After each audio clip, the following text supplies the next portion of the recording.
Hello and welcome to Site 132. My name is Ivy and I will be your instructor for this course. You can call me Miss Ivy or Professor Ivy since my last name can be a bit tricky to pronounce. So I am originally from the Philippines, and fun fact about my home country, the Philippines has 7,107 islands. When it comes to teaching style, you will notice that I prioritize visuals on my slides rather than having an overwhelming amount of text. I think using graphics makes my presentation more engaging and enjoyable to look at. And on a personal note, as you can see on this slide, I have a young daughter and my family is incredibly precious to me. So in terms of my educational and professional background, I hold a master's degree in psychology from ASU, and I have been a part of the Maricopa Community College District for 10 years now. And with 6 of those years dedicated to teaching alongside my full-time job in the student services. Currently, I am in the outreach and recruitment department. However, before transitioning to the world of marketing, I spent 5 years as a disability services advisor, supporting and advocating for students with disabilities. I have also had the privilege of working with GED and ESL students at Rio Salado College. And throughout my career, I have been involved in various areas such as athletics, counseling, community education, even the Center for Teaching and Learning focusing on employee development. So outside of academia, I have a few hobbies and adventures. First, I am very grateful that I share my passion for music with my partner, who happens to be an avid guitar collector. And I personally enjoy playing the piano, and so together we run our own music lesson business called Stringed AZ. Also, traveling is another interest of mine, and I have been fortunate to explore 12 countries outside of the United States. And my love for traveling to other countries has been sparked by participating in a study abroad program. And each country that I have visited, each city has expanded my perspective and deepened my appreciation for diverse cultures around the world. So just a little bit about me. So I look forward to getting to know each one of you in class as we work together and collaborate throughout this semester. So before we delve into what culture and psychology is all about, I think it is crucial for us to establish the definition of psychology beforehand. And this is particularly important for those students who have not previously taken Psychology 101. So psychology is the study of behavior and mind, which includes how we think and feel. So psychologists use different methods to describe and explain behavior and try to identify the causes behind it. So the ultimate goal of psychology is to benefit individuals and society, which means that psychologists strive to influence or control behavior in positive ways, but only with consent and in an ethical manner. We're going to talk more about that later on. So let's talk about psychology as a science. So a little backstory. When I was working on my associate's degree, this was at Phoenix College many years ago, I initially struggled to decide on my major. So to explore my options, I enrolled in various elective courses, and one of those courses was Psychology 101. And the concepts and the experiments that we studied in that class just fascinated me, and I found myself drawn to the subject matter. So for the final project, I had the opportunity to interview a neurologist. I actually have a video of that interview somewhere on YouTube. And that experience built a foundation in my interest in psychology. But when I shared my decision to major in psychology with other people, I was met with not so positive feedback. So I heard people making comments like psychology is not a real degree because people's behavior is basically just common sense and we don't need to study them. Or that maybe I only majored in psychology because it's an easy subject to study. And some people even said something like, "Are you trying to become a psychic?" and had me predict what they were thinking.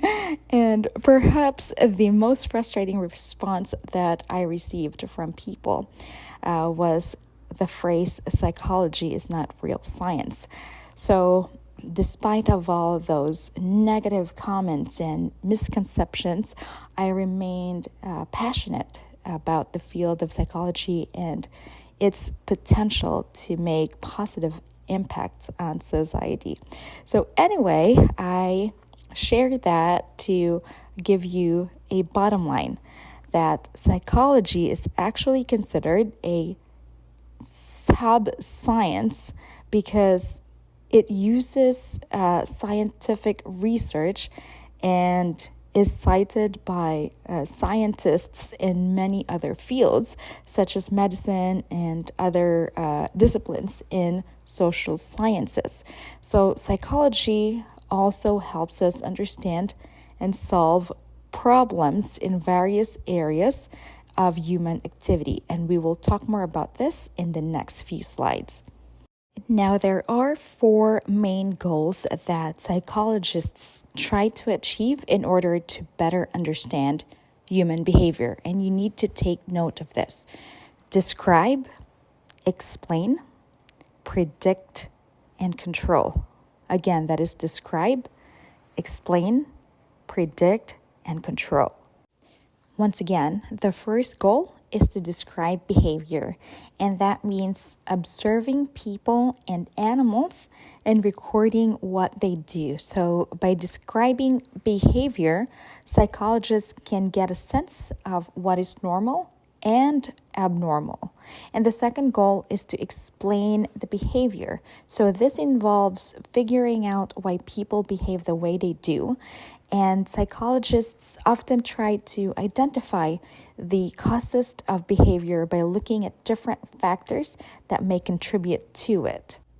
Now, the third goal is to predict behavior, and that means using what psychologists have learned from describing and explaining behavior to make educated guesses about what people or animals might do in the future. And one example of predicting behavior by looking at pattern is Ivan Pavlov's experiment, where he discovered classical conditioning, and this was in the late 1890s and early 1900s. So Pavlov conducted an experiment with dogs where he would ring a bell before giving them food.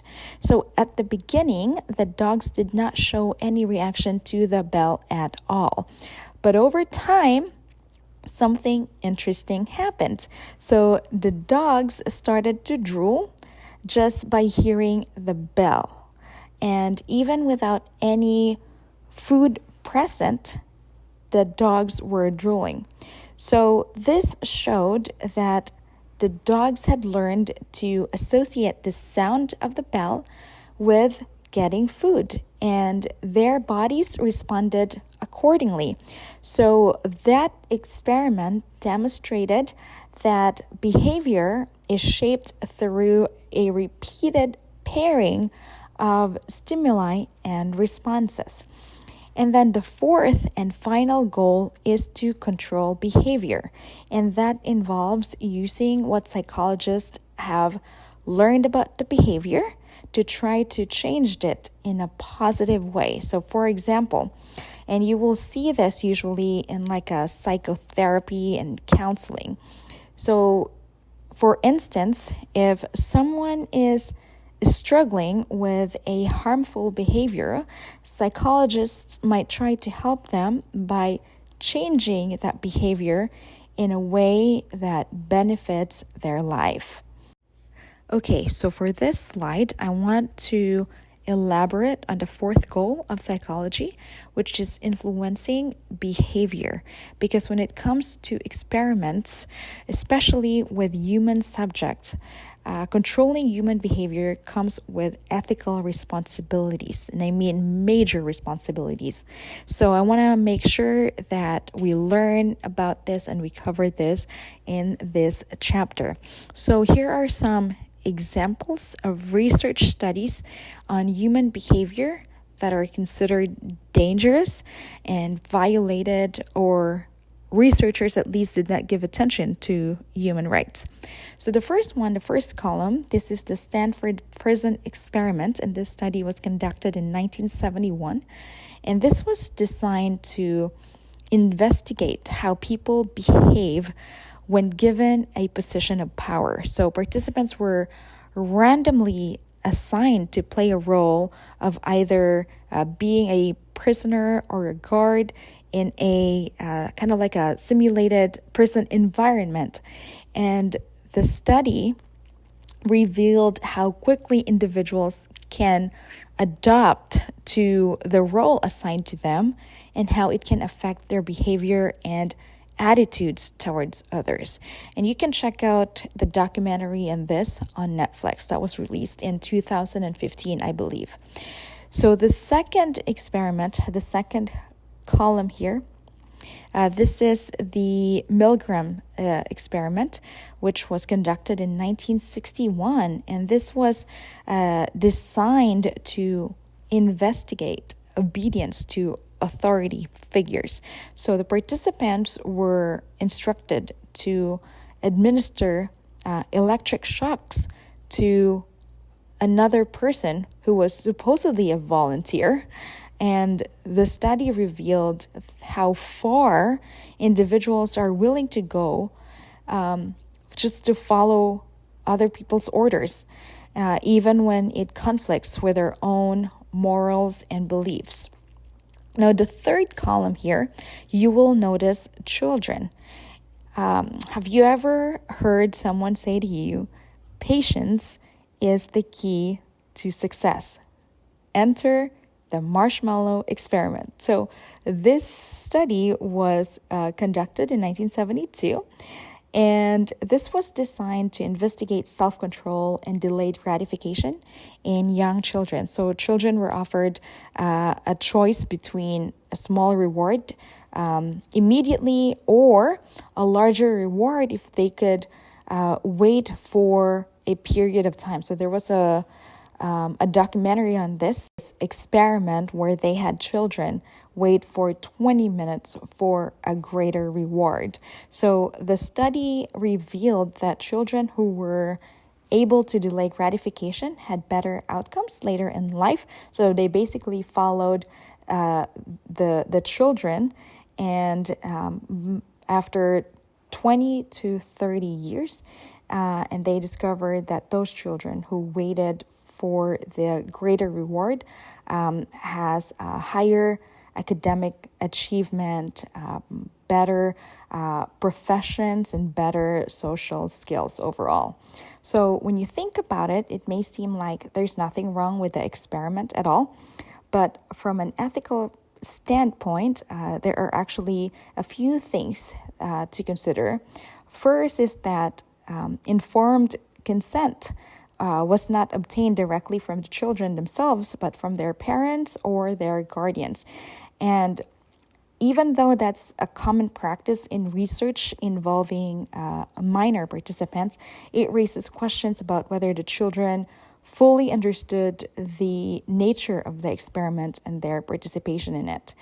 And the other thing is the potential psychological impact on the children, which should have been considered, because some of these children experience frustration and temptation or disappointment during the experiment, which could have either short or long-term psychological effects. And lastly, the lack of diversity in the original sample. So the original sample consisted of primarily Caucasian children from middle class background. So we will talk about that in the next section of this module.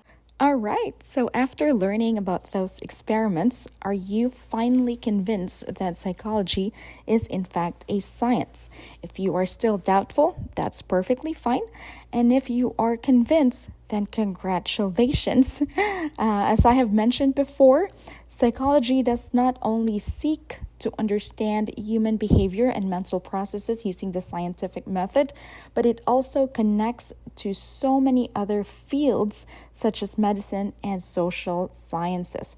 And when I say medicine, that means that psychology is important in fields like neurology and psychiatry. So neurologists study the brain and the nervous system, and they rely on psychological research to understand how the brain affects behavior and mental processes, while psychiatrists, on the other hand, use psychological research to understand mental health conditions and develop treatment plans. In this graphic, you will notice there is an umbrella with several disciplines of social sciences, and these fields are interconnected, and they explore various aspects of human behavior and society. So by studying these subdisciplines, we gain a better understanding of how individuals in groups or societies function and interact with each other. So as I previously mentioned, scientific research plays a vital role in the realm of social sciences, as these disciplines are intricately connected. So let's say, for example, in sociology or anthropology. So sociologists and anthropologists rely on research conducted in subdiscipline of psychology, such as social psychology. So social psychology is another subfield in psychology, delves into the study of how individuals interact with one another in social environments, shedding light on complexities of human behavior within societal contexts. And another significant subdiscipline in the social sciences is developmental psychology. So that examines the growth and maturation of individuals throughout their lifespans. So this field is actually crucial in comprehending the dynamics of societal and cultural transformations over time. By integrating insights from these subdisciplines, social scientists can gain a comprehensive understanding of human behavior and social interactions, as well as our ever-evolving nature of societies and culture. This concludes part 1 of lesson 1. I hope that you found the information presented in this slides engaging and insightful. Please feel free to ask any questions you may have regarding the topics we covered so far.